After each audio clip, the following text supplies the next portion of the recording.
छत्तीसगढ़ के इतिहास के वीडियो सीरीज को आगे बढ़ाते हुए आज हम बात करने वाले हैं शरभपुरी वंश के बारे में। इसके संबंध में सारी जानकारी मैं आपको इस वंश से संबंधित देने वाला हूं। वीडियो को अंत तक देखिएगा और पसंद अगर आए तो लाइक, कमेंट, सब्सक्राइब कीजिएगा दोस्तों, ठीक है। चलिए शुरू करते हैं। शरभपुरी वंश शुरुआत कुछ इतिहासकार मानते हैं 4वीं शताब्दी ईस्वी से, कुछ इतिहासकार मानते हैं 5वीं शताब्दी ईस्वी से। तो कालखंड जैसा कि मैंने कहा था द्विधा वाली स्थिति, जहाँ भी द्विधा वाली स्थिति है प्रश्न नहीं बनेंगे। तो हमने मान लिया 5वीं शताब्दी ईस्वी से इस वंश की शुरुआत हुई थी छत्तीसगढ़ में।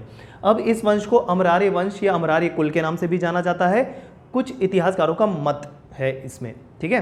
तो अमरार्य कुल या अमरार्य वंश किसे कहेंगे? शरभपुरी वंश को, ये आप ध्यान में रखें। साथ ही इनकी राजधानी आप याद रख लीजिए, राजधानी के तौर पे आपको याद रखना है शरभपुर, ठीक है।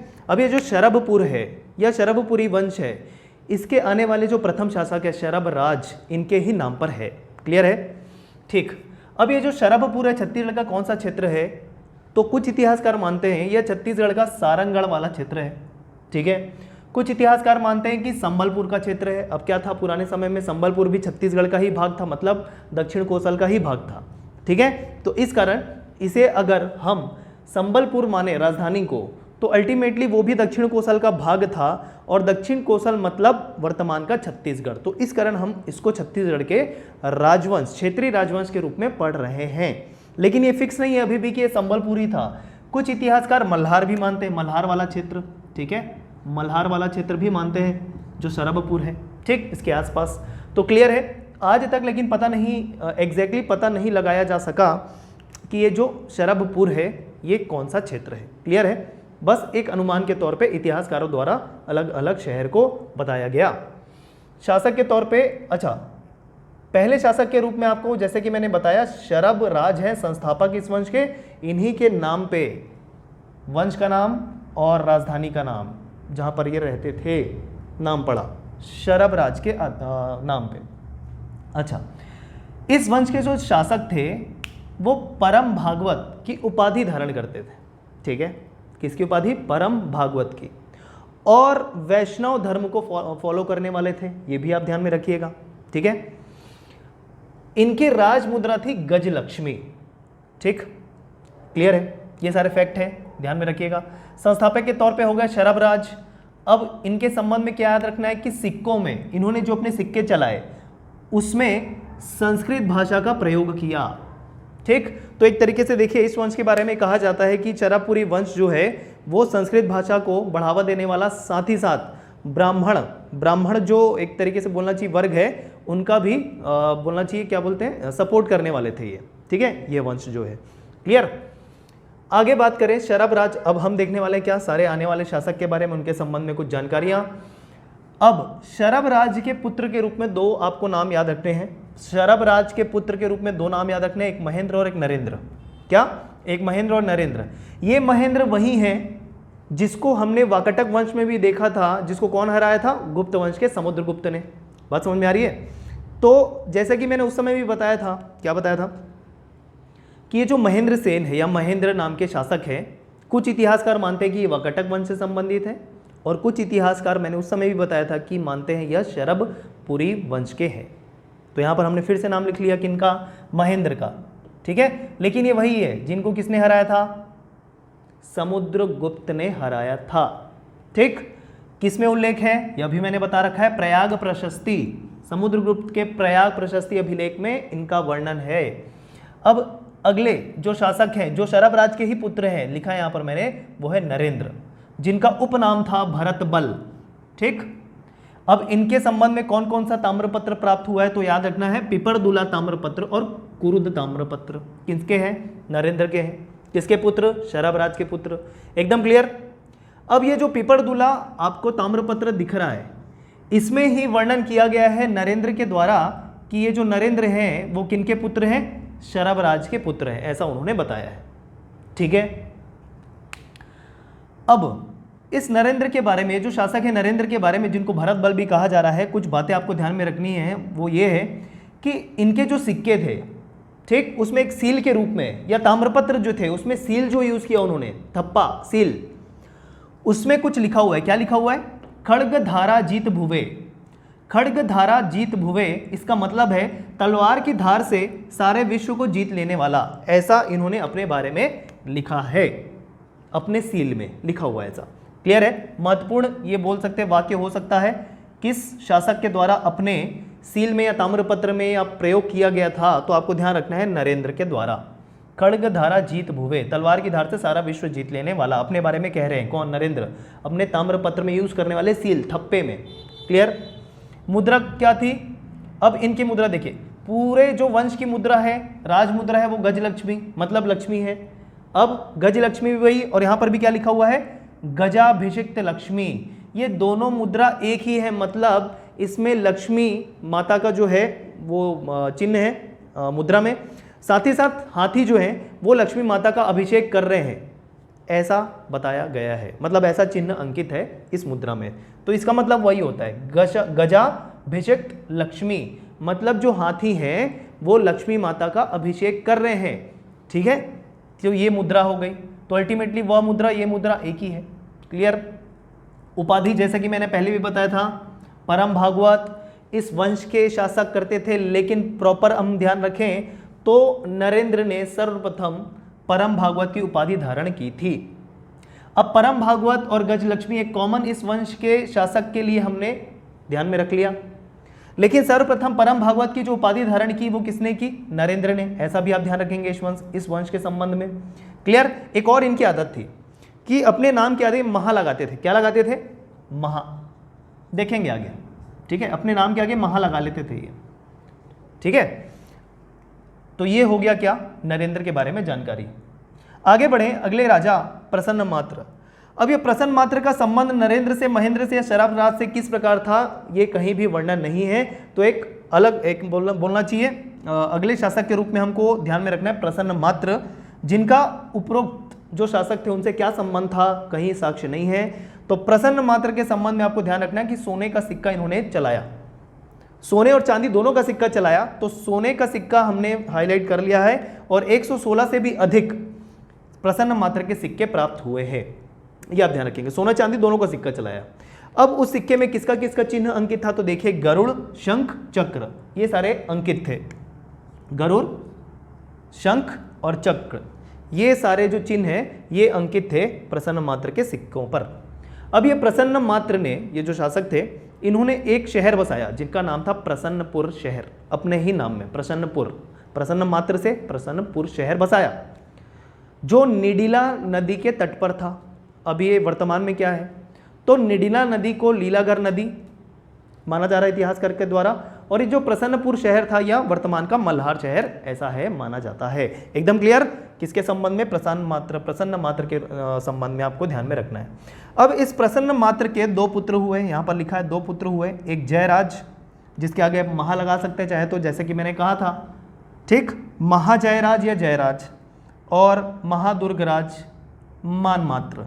कुछ इतिहासकार दुर्गराज और मानमात्र को अलग अलग शासक मानते हैं, लेकिन कुछ मतलब अधिकांश इतिहासकार दुर्गराज और मानमात्र को एक ही शासक मानते हैं। तो हम एक ही शासक को मानते हुए लिख दिया दुर्गराज, मानमात्र एक ही शासक है।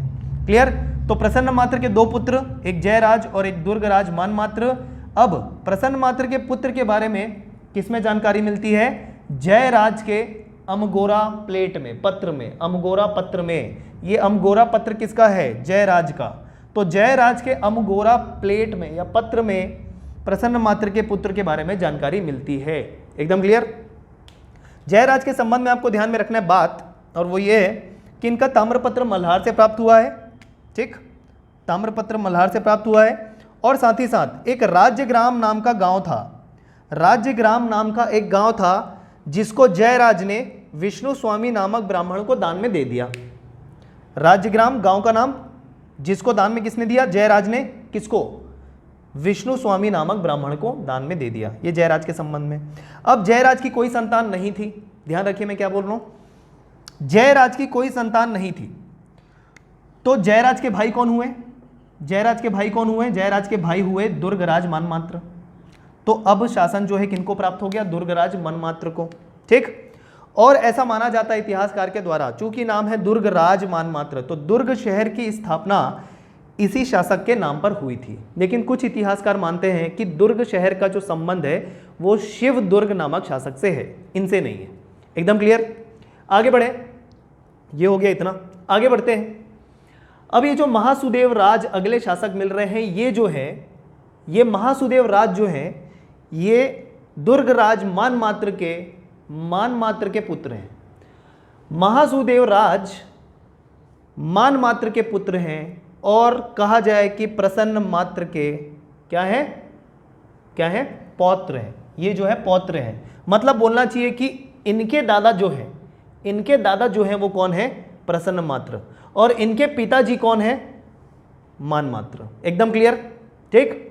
अब इस महासुदेव राज के संबंध में आपको ध्यान रखना है कि सर्वाधिक ताम्रपत्र इस वंश के, इसी शासक के प्राप्त हुए हैं। इस वंश के जो सर्वाधिक ताम्रपत्र है वो महादेव सुदेव राज के ही प्राप्त हुए हैं। देखिए नाम के आगे महा लगा हुआ है, मैंने बताया था। ठीक है, अब सुदेव राज बोले वही है, महासुदेव राज बोले वही है। एकदम क्लियर? ठीक। अब ये कहाँ से प्राप्त हुए हैं? 6 जो है वो शरभपुर से प्राप्त हुए हैं, जो इनकी राजधानी थी, और 2 जो है वो मल्हार से प्राप्त हुए हैं। ये आप नोट कर लीजिएगा।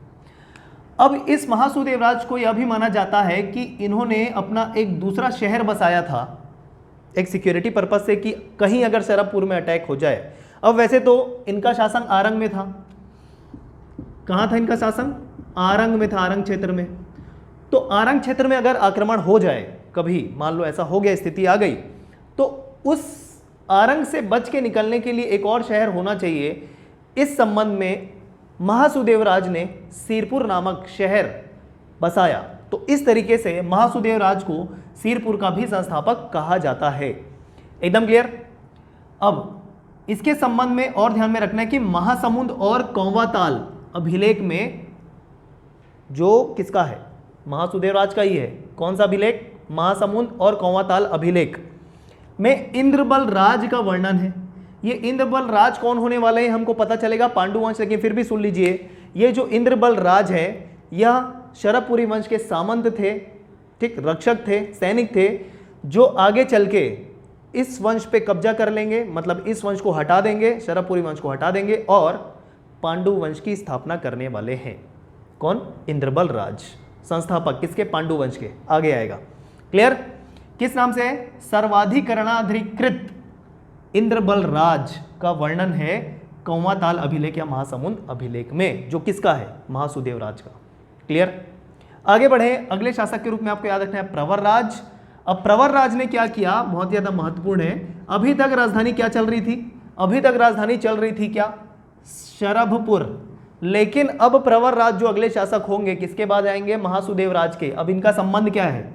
ये महासुदेव राज के भाई हैं। कौन? प्रवर राज। ठीक। तो प्रवर राज ने राजधानी शिफ्ट कर दी, परिवर्तित कर दी, और किसको बना दिया नई राजधानी के तौर पे? सिरपुर को। ठीक, जिसे पहले क्या कहा जाता? श्रीपुर। तो राजधानी परिवर्तित कर दिया प्रवर राज। महत्वपूर्ण। क्लियर? पहले शरभपुर थी, परिवर्तित करके नई राजधानी बन गई सिरपुर प्रवर राज के द्वारा। इनके भाई व्याघ्रराज। ठीक, इनके भाई व्याघ्रराज, मतलब तीनों क्या हैं? भाई भाई। क्लियर है? ठीक, तीनों किनके पुत्र हैं? दुर्गराज मानमात्र के। एकदम क्लियर? ठीक। अब कुछ अन्य बातें जो मैंने आगे लिखा हुआ है। एक इतिहासकार के अनुसार एक देवराज का भाई था। देवराज कौन? इसी वंश के शासक हैं, जिनका भाई प्रवरराज द्वितीय, ये प्रवरराज प्रथम और प्रवरराज द्वितीय, प्रवरराज द्वितीय जो है वो इस वंश के अंतिम शासक थे, ऐसा एक इतिहासकार द्वारा लिखा गया है। और ये प्रवरराज द्वितीय किसके भाई थे? देवराज। तो मतलब देवराज भी इसी वंश के शासक हो गए। क्लियर है? अब इस प्रवरराज द्वितीय के 2 ताम्रपत्र प्राप्त हुए हैं। ठीक, एक ठाकुर दिया और एक मल्हार से। एक ठाकुर दिया और एक मल्हार से। आगे बढ़े। ताला गांव से एक प्रतिमा प्राप्त हुई, विशाल प्रतिमा प्राप्त हुई है, जिसे कहा जाता है रुद्र शिव की प्रतिमा। ठीक है, जो कहा जाता है कि इसी वंश के शासकों द्वारा निर्मित कराया गया था। ठीक है, ये ध्यान रखेंगे, महत्वपूर्ण है। ताला गांव के रुद्र शिव की प्रतिमा शरभपुरी वंश के शासकों द्वारा निर्मित कराया गया था, ये ध्यान में रखेंगे आप। रायपुर या आरंग से प्राप्त ताम्रपत्र में पूर्व राष्ट्र का वर्णन है। पूर्व राष्ट्र, अब ये पूर्व राष्ट्र किस क्षेत्र के संबंध में कहा जा रहा है? शरभपुरी वंश के राजाओं द्वारा। तो ये पूर्व राष्ट्र संबलपुर वाले क्षेत्र को कहा जा रहा है शरभपुरी वंश के राजाओं द्वारा, शासकों द्वारा। तो इसका वर्णन है, पूर्व राष्ट्र का वर्णन है, जिनको इतिहासकारों ने अनुमान लगाया है कि ये क्या कह रहे हैं, पूर्व राष्ट्र का संबंध संबलपुर से है। ठीक, सिर्फ वर्णन क्या है, पूर्व राष्ट्र का, रायपुर और आरंग से प्राप्त ताम्रपत्र में। ठीक, अब प्रशासन की बात कर लेते हैं, थोड़ा इस वंश के संबंध में जो प्रशासन रहे होंगे उसके बारे में बात कर लेते हैं। तो देखिए, प्रशासन की सबसे छोटी इकाई थी ग्राम, जिसको हम वर्तमान में क्या कहते हैं, गांव। ठीक है, भोग या भुक्ति, तो जो तहसील है वर्तमान का ना, वर्तमान का जो तहसील है, तहसील व्यवस्था, वो उस समय क्या कहलाता था, भोग या भुक्ति। मतलब उस समय तहसील को भोग या भुक्ति कहा जाता था। तो लिखा है भोग या भुक्ति वर्तमान तहसील का पर्यायवाची है।